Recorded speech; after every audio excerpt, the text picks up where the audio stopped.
Hey everybody, it's Eddie and Rylie J with the Tree Peekers podcast. This is episode 18, and we are going to kind of do what we did in some previous episodes, where we're going to fill a little bit of time tonight with some newspaper stories from the 17, 18, and 1900s, with stories of wild men, hairy men, the ape man, gorilla man, whatever you want to call it from back then. They didn't call it Bigfoot just yet, not till the 1950s. But like I've said 100 times before, these stories go back a long way, from the dawn of when this country was still a wilderness and we were just building everything.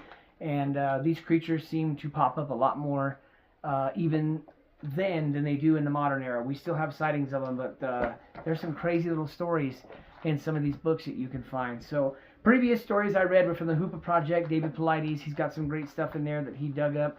And this is going to be from Timothy Renner, a book called Bigfoot in Pennsylvania. And all of this is real world stories. Rylie wants to show you her Bigfoot. If you can see it. Her Bigfoot picture she made. So we're going to kick it off with that. And it's time to read some stories. You ready, Rylie?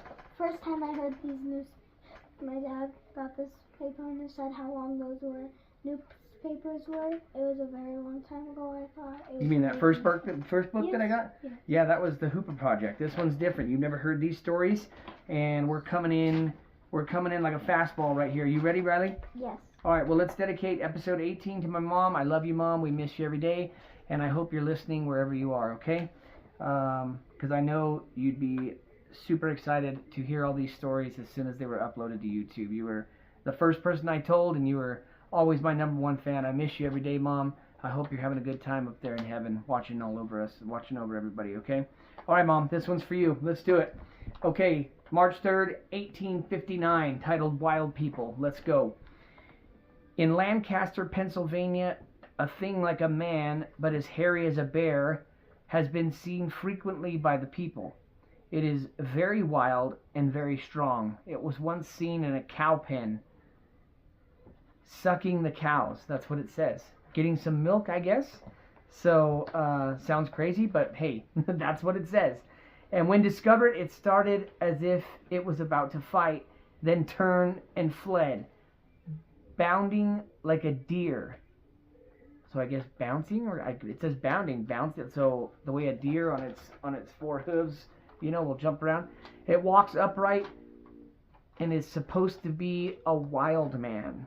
That's the clipping from a newspaper in Lancaster, Pennsylvania, March 3rd, 1859. Now let's think about that for a second. I've obviously heard stories of Sasquatch coming into corrals and braiding horses' hair and doing things like that, but sucking the milk off a cow, that's kind of crazy. So, hey, everybody enjoys milk, I guess, right? And even the Sasquatch. So, that sounds funny, really? Maybe that was a baby Sasquatch. Baby Sasquatch? I don't know. It says Do they drink milk? Obviously. You don't remember that commercial from the 90s, but milk, it does a body good, I guess, for the Sasquatch, too. Let's keep it rolling, guys. This looks like it's from September 16th, 1865, titled A Wild Man. Remember, wild man is what they called him back then. It wasn't until we got to Northern California in the late 1950s when we got the term Bigfoot. And so back then, he was the wild man, he was the gorilla man, hairy man, ape man, all that stuff, right? Mm-hmm. Prehistoric man, all that stuff, guys. So let's get it going here. September 16th, 1865, titled A Wild Man. A wild man has been discovered in a forest in Clearfield County. He was covered all over with a copper-colored down, and when captured was able to speak only one word, craft. He had forgotten all the rest of his English language. Ex-Governor Bigler took the wild man in his hands and will prepare him to vote for the Democratic candidate in October. This story may be true since large numbers of the residents fled to the woods during the late draft. Many are yet missing, so that more wild men may yet to be caught. Now that there is saying that the governor at that time somehow captured this wild man, believed he was a draft dodger. He could only speak one word, so he'd been in the wild so long he could only say craft, or maybe something that sounded like craft, but And then it said he was going to prepare this wild man to vote in the election. So that's an interesting one. The little picture, he just got done sucking the milk out of the cow. That's funny, Rylie. This might be really hard to see because it's orange. Yeah, I'll do pink next time. I'll do this pink next time. No, you need to do a normal colored pin. Well, okay, there's the Sasquatch. Probably can't see it very well. There's the Sasquatch and there's a cow. So obviously Rylie thought that story was cool. So she gravitated towards that one. Rylie? Oh, I got some pens back. Yeah, you better grab a normal colored pin, buddy, okay? I got pens darker colors, though. Good. I got red. That will do, right? I don't know how well it's going to show up on here, Rylie. A normal pen would be best. Okay. Oh, found pencil. This is going to be our third story from November 18th, 1871. 1871, guys. This is incredible. Think about Rylie, you don't even know how long ago that is. That just sounds so long ago, even though I don't. Well, it's 2026. Think of it like that. If you minus 2026 minus 1871, that's a long time ago. Okay? Well over 100 years ago. So you mean you weren't alive? I definitely wasn't alive, sweetheart. I was born in 1986, okay? Oh my God. So 1986 minus 1871, that was like 125 years before I was born. Okay? So this is a long time ago, okay? Let's do this. It's titled A Wild Woman. Let's keep rolling. Oh, so it's female? It sounds like this was a wild woman that was seen. Let's make sure everything's good. Okay, we're rolling. Let's do this, guys. Here we go. Gayhartsville, Somerset County, Pennsylvania. Claims the sensation of the week. It has a genuine Simon Pure wild woman, almost as nude as was Eve after the fall, for she wears only an apron of leaves, sandals of bark, and a necklace of tea berries. Swift as a doe, people have rarely been able to see her features distinctly in her visits to the neighboring farmhouses and outskirts of the village. Yet those who have seen her declare that she is far from uncomely in person and countenance. I'm not sure what that word is. Her oval face is set with keen black eyes and framed in long masses of flowing black hair. And with her tall, slender figure, she has the air of the queen of the forests. Like most women, she has a great dread of men, and bounds away over fences and fields whenever one attempts to approach her. Yet she is consistent and avoids in like a manner too great familiarity with women.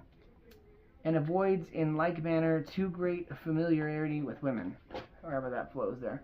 For children, however, she seems to have a great fondness, as was exemplified only a few days past. While passing near the house of a farmer, she espied a little girl 3 or 4 years old playing in the road. Crouching, she crawled behind a fence until within a short distance of the child, then with a bound cleared the fence.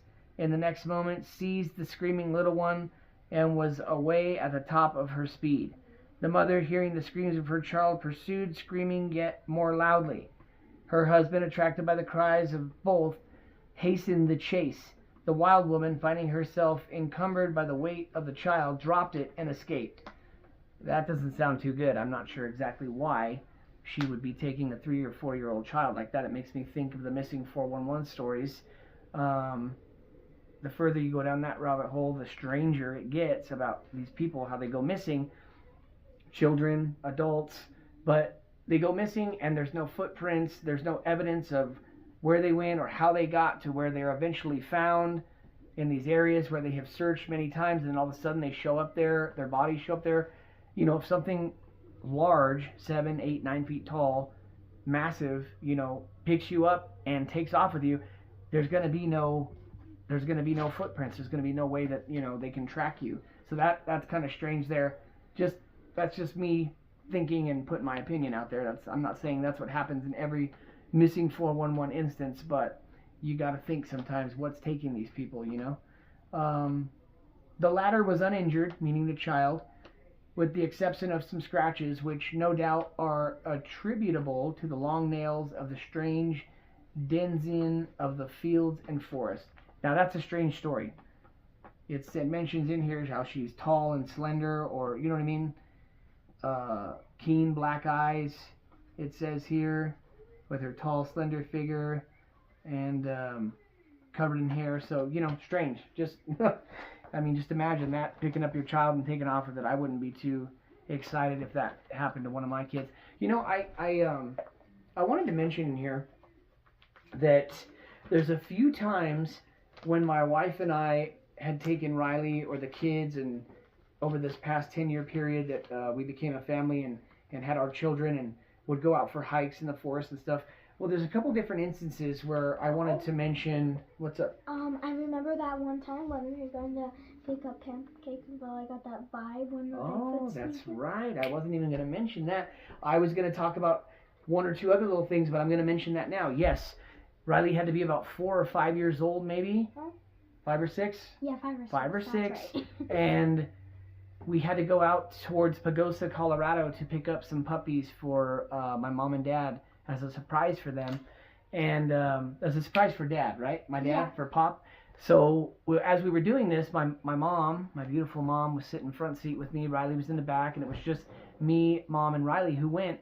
But we had to go way off the beaten path and turn down a dirt road, a county road, way out by Pagosa, Colorado, out in the sticks. Hold on, I'm just going to lead up and then you can say it. But as the sun had set and we turned down this county road, this dirt road going into was pristine wilderness area, this beautiful home that was back there that had these Labrador puppies, Rylie caught a vibe. She caught a vibe and she freaked out. And what did you say, Rylie? Hold on, this is what I wanted to say. You all know if you had like a Bigfoot encounter or like might have felt like you could have had one. You might have been out in the forest and you might have got that vibe like something's watching you. There it is. I got that vibe like something was watching us, and I wanted to turn around. She freaked out, and I remember you said to me, Dad, they're not all nice. They're not all nice. There's a mean one around. There's a mean one around. And she just said that out of nowhere. We weren't talking about Bigfoot. We weren't talking about Sasquatch. I just got. And this was at 5 or 6 years old. So call it intuition. Call Rylie J a little crazy. It's okay. I love it. Right? She said it. She just happened to get the vibe that there was one around. I know how crazy that sounds, but she said they're not all nice. There's a mean one or a scary one out there, right? And she did get quite freaked out about it. Now that'll kind of segue into when I took Rylie and Megan before we had the 2 boys. We went on a hike on this nature trail in between. It's like a turnoff where you go to Ignacio. If you keep going straight, you'll go to Durango, but there's this turnoff and there's this little wildlife reserve over there. And as we went down there, I caught the same kind of vibe that Rylie's talking about here. There was this little wagon you could put your kids in, and then you go and you walk down the trail or whatever. But the further we got in there, all of a sudden I remember stopping, looking at my wife Megan and saying, I don't feel comfortable. I feel like we're being watched. I feel like, and I said this, and there's 2 different times I said this in Colorado. I said to Megan, I feel like there's a mountain lion around or something, like there were eyes on us basically. And it wasn't until afterwards and we drove off that I thought maybe, you know how people say, for all of you that are into this subject and you hear the stories, people say that all of a sudden they feel like they're being watched. They start looking around. That's another thing. For those of you who don't know, the reason that I call the podcast the Tree Peekers Podcast. 1 second, Rylie. If you catch that vibe, you're out in the wilderness and you're looking around and all of a sudden you see one of those guys peeking behind a tree. Tree Peekers, right? The Tree Peekers Podcast. Yeah, go ahead and say what you were going to say, Rylie, because there's a picture in here I've seen that I want to show everybody too. Oh yeah, it's like near the skirt or something. Yeah, it's not too far off, right? Oh, it's right here. Right here. Speaking of Tree Peekers. Right here, you can see that it. That exemplifies it perfectly. Look at that right there. Can you see it? We're still on. We're still on. It? Yes, and we can see it. Yeah, everything looks good. Tree Peekers, guys. So when you're out there and you feel the vibe, perfect name. You look around, you see one of those suckers staring at you. That's why I call the podcast what I do, the Tree Peekers Podcast. Matter of fact, this little story that's connected with this photograph here, it's called The Whistling Wild Boy of the Woods. And the stories are from 1838 to 1847. Just think about that. How long ago that was. That's incredible, man. Feels like almost like 200 years. years. Just about 200 years, little something like that. Right? It's incredible, right? That these stories are from that long ago. So there's one more story I have, and we were north of Durango, headed to Silverton, Colorado. We actually found some tree breaks there, and I took some pictures. They're on my Tree Peakers podcast Instagram page. Tree breaks that my wife noticed, where I got all the photos of these breaks going down the mountain. But and then the other time your mom noticed that tree break that was like 10 feet high coming home from Durango. Do you remember that? Yeah. And I pulled over and I tried to hike over there to get to where this break was to take pictures of it, and that's also on my Instagram page. It was really hard to get to this area, so whatever went over there and broke that tree at that 10 feet high like that, I had to go through some thorn bushes and some crazy brush and trees, and so it wasn't easy to get there. Let's just say that. Yeah. So what I'm saying is probably no people went over there to cut down that tree. Well, they didn't cut it down. It was just snapped at like 10 feet high. So that was probably a do of a Bigfoot. Well, we don't know exactly what it is. We are assuming that it's a Bigfoot, right? That's what we want to believe. We don't know for sure, but that is the romance of this entire thing, right? It's a plausible explanation for those of us who believe in this subject, right? Yes. Others who would turn this on and listen to us, people who are into the Bigfoot subject ramble about this stuff, they're just going to think we're crazy, and that's okay too. That's not a bad thing. Yes. You can't, it's yin and yang. You can't have one without the other, right? We are who we are, and yeah. And that's okay, right, Rylie? Yeah, it's okay. I mean, some people believe, in some wild stuff out there, and that's okay too.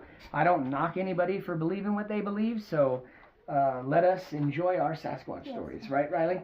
But the one more story I have between Silverton and... Hold on, Rylie. The one more story I have between Silverton and Durango, we pulled off. Remember, Rylie, you were very young. You were probably around 4, 5, or 6, whatever. But she's almost 10 now.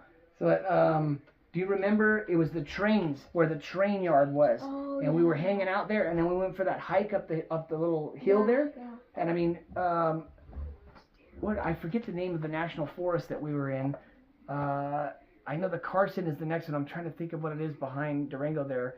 But let me just tell you, I got that same vibe. We went up that hill, and I remember in the moment, this is years back, so I'm not so head over heels into this subject yet. But I remember telling Megan as we got up there, I started feeling uneasy and telling Megan that I thought that there was a mountain lion or something around, just catching this weird, eerie vibe. And even that time, Megan felt the same thing, and she goes, you know what, let's get out of here. And it wasn't until we were driving off and a little later where I said, could that have been, what people say when they catch that vibe that something's watching them, but now I go out, and I'm so into the subject, I'm looking for that feeling, but if you're looking for it, you're not going to find it. If you can't. What are we trying to see, Rylie? Hold on. That was the picture I made of her dropping over the fence, the female Bigfoot. Oh, she picked up the kid and dropped him over the fence. It also said that she sprung like a deer over that fence. Did you hear that? Yeah. So she was down and then, boom, jumped over a fence. I don't know many people that hop over a fence like that, right, Rylie? Like we've said many times, yes, I do believe that the Sasquatch has more man in it than monkey, but there is this animalistic quality to this prehistoric human that has chosen to remain in the wild and remain elusive and remain anonymous from what humankind does in society, right? So let's continue on and see what we got here, Rylie. This is the next story. Mm-hmm. I haven't wed a wild man in Perry County yet, have I? Red, pardon me. He said wed! He said wed! Sorry, Rylie. Okay, this is August 13th, 1872. A wild man in Perry County, which is in Pennsylvania, guys. Let's rock and roll. Here we go. Considerable excitement prevails among the different parties frequenting the mountains in search of berries 5 miles west of Harrisburg and directly opposite of Rockville.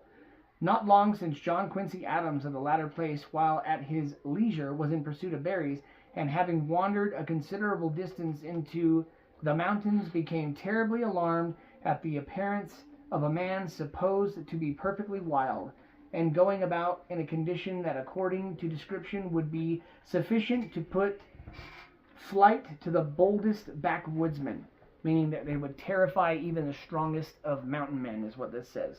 At least the sight of the human monster was too much for Quincy, who vacated the grounds with the speed of a flying buffalo.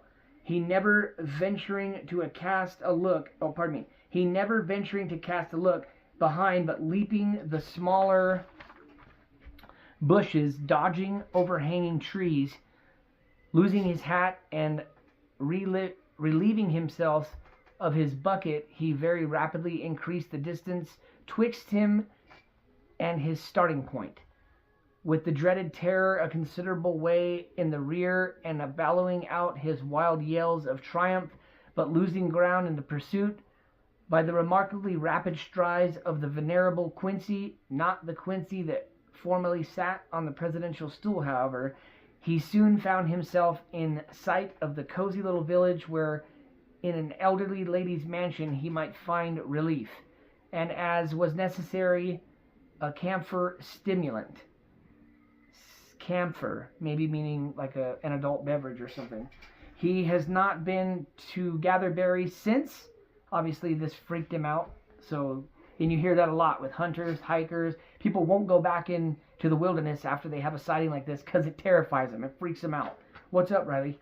I'm in the middle of reading this. What's up? Remember that story that Pop told you once about the one that we talked about in the last episode? Yeah, where him and his cousin got freaked out. Yeah, when and they don't usually get married. And they they don't get freaked out. And it was his cousin who's seen something. Yeah. And it wasn't a bear, and it wasn't something normal that they had seen, right? Because it looked like a hairy human. He didn't go that far, but you can only imagine what his cousin saw to scare him that bad. It scared my dad for them to take off the way they did, right? Mm-hmm. That's why my dad said maybe it could have been a Sasquatch, because they shouldn't have been scared of anything in the woods. Yeah. You know your pop, he's not scared of much. He's a man's man.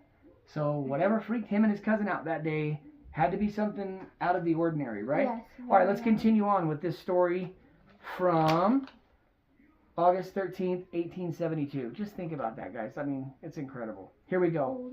He has not been to gather berries since, and no further developments of the mystery have been gained, save that too of the telegraph operations, of which there are 4 employed in the place by the different RR companies. Saw fit one day since to rusticate among the shady trees and dispatch any whortleberries that might fall in their way, and finding themselves a smart distance outside the bounds of safety, and hearing the calls of their instruments when they were startled suddenly by some unusual noise, and after reconnoitering some little with a view to finding out the why and wherefore in which they failed, they convened, and held a council of war, and concluded to quit the place.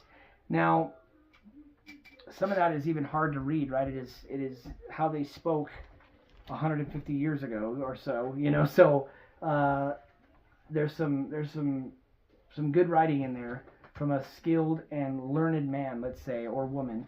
But for me, reading this almost 150 to 200-year-old newspaper writing, it can be a little challenging just of how in ways that they kind of talked back then. So let's continue on. Let me take a look here, guys. Make sure everything's good. All right, I think we got a few more stories in us, and then we'll be good. Yeah, because we've already been rolling for 20 minutes or less. Yeah, I seen it. We're at the 20-minute mark now. All right, let's check this out. Here we go. October 10th, 1872. Still just, we're in the late 1800s here. I mean, there's 25 years to go before the 1900s even start. 28 years, whatever. It's incredible. Very crazy. Let's check it out. Here we go. Ruxville. In a Carbon County, we believe, a naked wild man has been making afraid the neighborhood for some time without affording a clue to his particular habitation. Grant or Greeley must be responsible for the freaks of this nondescript. That's it. Must have just been a little clipping there for that newspaper. There's some more stories we got here. November 4th, 1872. The latest rumor is that our quiet town is the abode of a wild man who wanders about in the darkness of night, entirely naked. We understand that several parties declare they have seen him. One of these, being interviewed, declared he never saw the strange individual, never said he saw him, and never before heard of him. Wonder if it might be the Carlisle ghost or tramp. So obviously those hills were known to be haunted by the Carlisle ghost, and this wild man, as they describe, was so swift and so cunning that even if you did see him, he was gone in a split second and not to be seen again. So they called him a ghost because you couldn't catch him, right? Could never catch up to him or find him. All right, let's keep rolling, Rylie. You ready? Hold on. What's up? To say, like, it was like to talk about that story we just talked about a couple minutes ago, Pop, his dad's story, but like I like to call him Pop. My dad, Yep.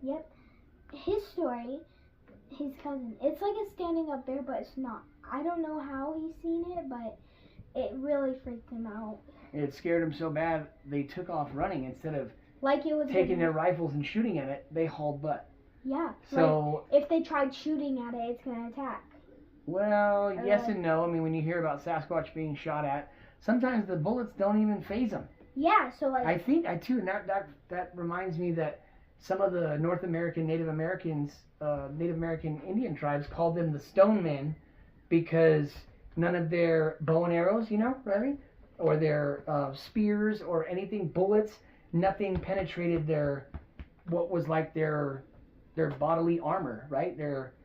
I don't know what these guys are made out of, Rylie, but they're built like a brick, and they're hard to take down, and I don't know. It's some of these stories you hear are pretty incredible. I know the ones I have for sure. What's up? I've been here for a little while, so I'm kind of getting tired, so I want to leave.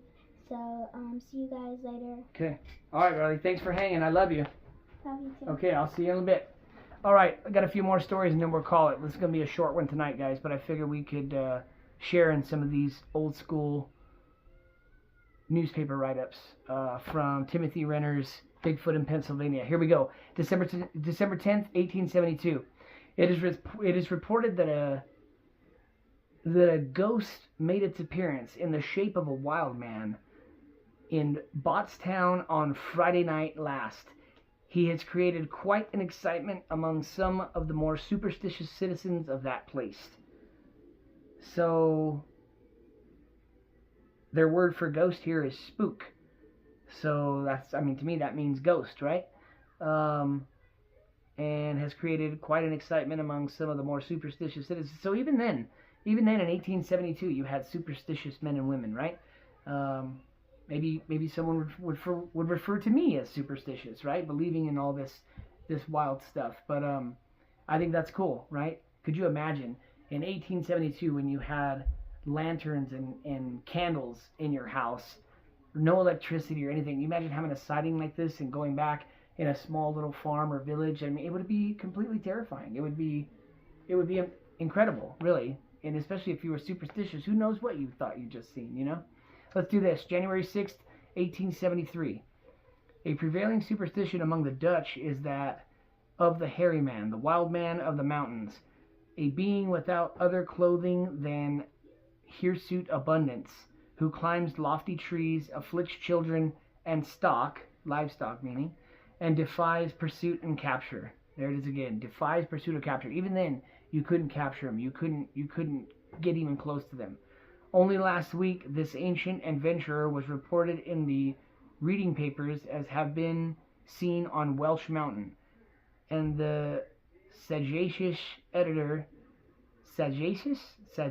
whatever that word is, editor added, "It is high time that this formidable monster was brought to terms and put under durance." So obviously there was plenty of stories rolling around and sightings, and this editor of this paper thought it was high time that they catch this monster, right? Let's see here. July 23rd, 1873. A wild man is said to have been on the Blue Mountain in Upper Burn Township last week by a man who drove his cattle on the mountain. He says that the man is in nude condition and that his entire body is covered with hair about 3 inches in length. After the man had driven his cattle to the desired place, he went home and got some neighbors to go along up the mountain to catch the critter, but he had disappeared. Once again, disappeared, vanished, right?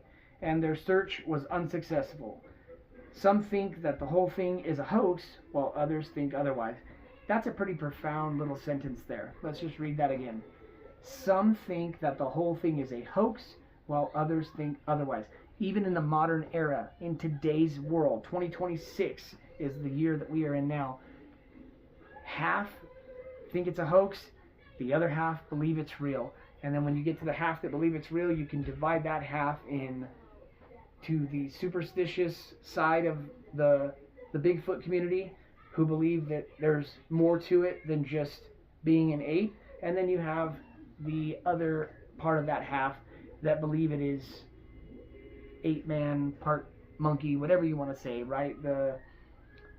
There's the ones who believe that Sasquatch have supernatural qualities, and then the other half of that bunch believe that it's just a flesh and bone animal in the woods with no man-like qualities, right? So part man, part animal, whatever, right? It's a trippy little subject, but yeah, I thought that little line there is crazy. Some think that the whole thing is a hoax, while others think otherwise. July 23rd, 1873, that was said. Rylie, are you coming back in here? I got 2 more stories and then I'm done.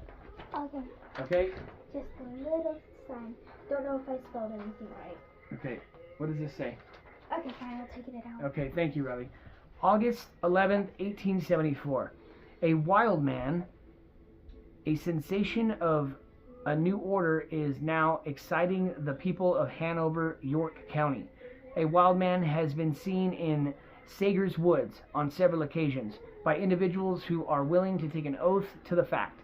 He is described as being attired in woman's clothes, face masked, and a large black dog following at his heels.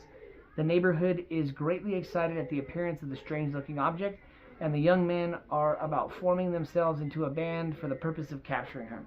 Now that's a trippy little story about the wild man, right? He's wearing women's clothes, he's wearing a face mask, and a large black dog is following at his heels.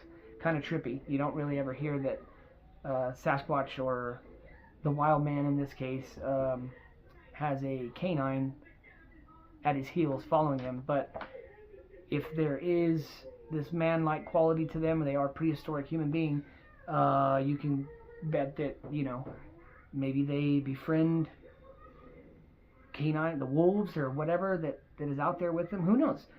Sky's the limit with this subject, right? Okay, I think it's going to be my final story of the night. Looks like it's a little longer, so let's get to reading. September 22nd, 1874. The Wild Man, the Wild Beast, and the Big Snake. This will be our final little newspaper story from the 1800s tonight. Make sure everything looks good, which it does, and let's rock and roll. Every year about this time, Morgantown, situated on the confines of Lancaster, Berks, and Chester counties, becomes excited over a wild man of immense stature and terrible aspect. Immense stature, so he's massive, right? He's a massive creature, terrible aspect, he looks terrifying, who haunts the mountains in the vicinity of that village. Later in the season, they are annually troubled with a wild beast of unknown species, which strikes terror into the hearts of the inhabitants. During the summer, the scourge of the neighborhood is a huge serpent, varying in length from 15 to 10 feet, and whose chief delight seems to be to frighten women and children away from the blackberry and huckleberry patches for which that vicinity is noted. The snake story is a very good one and serves a very good purpose in keeping timid people out of the woods, and thus permitting the professional berry gatherers to reap the harvest unmolested by the juvenile competition. I guess that means keeping the children away. But for the life of us, we cannot see the expediency of starting out the wild man every fall and the wild beast every winter. What good purpose can they possibly serve the Morgantowners that they are thus remorselessly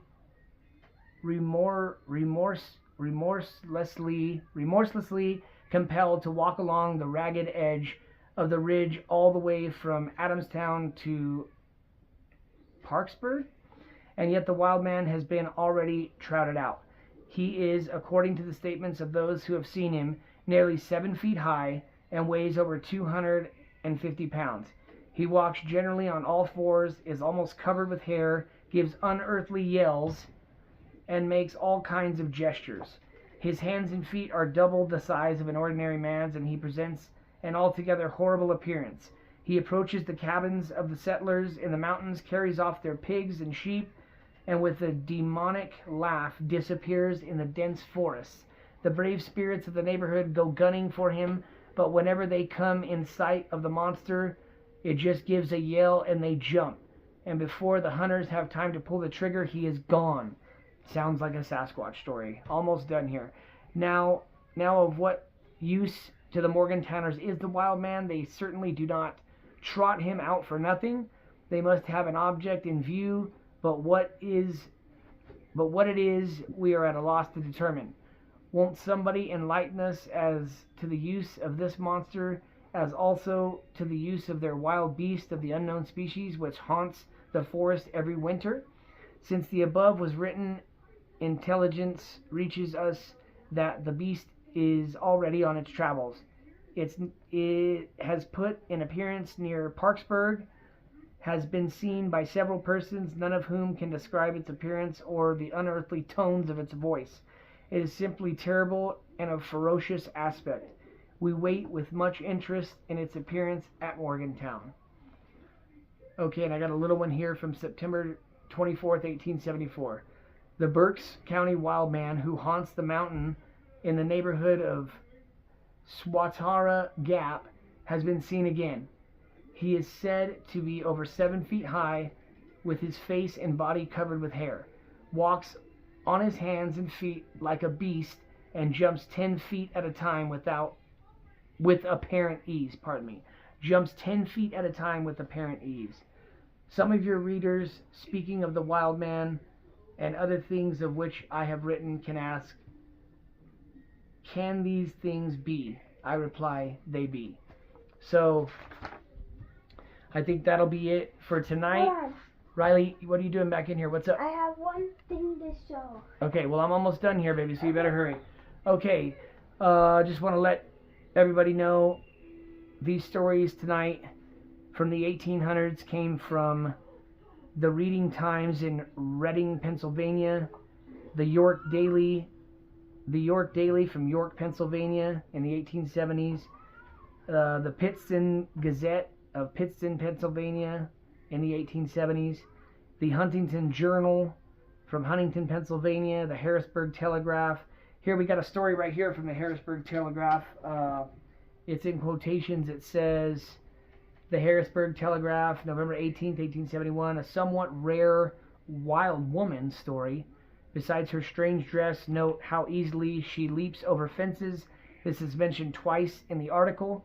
The last paragraph is rather disturbing, as there are many modern reports of these creatures taking special interest in human children, as well as First Nation legends stating that these creatures would sometimes abduct women and children. November 18th, 1871. Harrisburg Telegraph, Harrisburg, Pennsylvania. So, Riley's back in here, my daughter. What's up, Riley? I got to close out. Okay, I'll bring it in. Okay, well, I just want to thank everybody for tuning in tonight. If you checked out the We pod. got something from a couple years ago, and it still works. Okay, Riley's just talking about the Furby that we've had put away. I will take that was gifted to me as a kid in the 1990s. Still works. And I pulled it out of a cabinet at my dad's house. We went over there for dinner earlier, and I gifted it to Riley. It still works. 1998 Furby. So thanks, Riley, for showing us that. I appreciate it. It's from a little while, so I just wanted to show from over 30 years ago, or right around 30 years ago. So it's still pretty cool that it works. Thank you, Riley. So yeah, if you guys enjoy Bigfoot stories as much as I do, I'm pretty fascinated at these ones that come from the 1800s, the 1700s, and whatnot. So that'll close out for tonight. This has been episode 18 of the Tree Peekers podcast featuring Rylie J. Yes. She said she was going to bed, and then she came back in to say peace out. Right, Riley? Yes. Well, I'm so amazed that we have these long ago stories. I didn't even know these would be able to be featured in a book. Yeah, it's pretty awesome how Timothy Renner and David Paulides and guys like this put together. They go and they find these, and then they put them in the book like this, and they share them with us so we can share them to the world. So I just couldn't imagine having a sighting like this back in the 1800s. I'm sure it was just utterly terrifying, just as it is in the modern world today. But it just just to think of the pristine wilderness that the country was then. You didn't have the metropolitan cities and cars and vast, metropolitan areas full of people in abundance of society. It was just the country springing forth into existence, and the North American continent just being a wilderness, right? And these things running around like crazy, and having to adapt to us building what was to eventually be this society that we know today, that we are all part of. So, like I said, episode 18, this one's in the books. I got some cool stuff coming. Tonight was a simple read-along and sharing stories from a time long ago, almost 200 years ago. So we got more to go. You guys have a good evening, and we'll catch you on episode 19. See you later, Rylie. Later. Have a good one.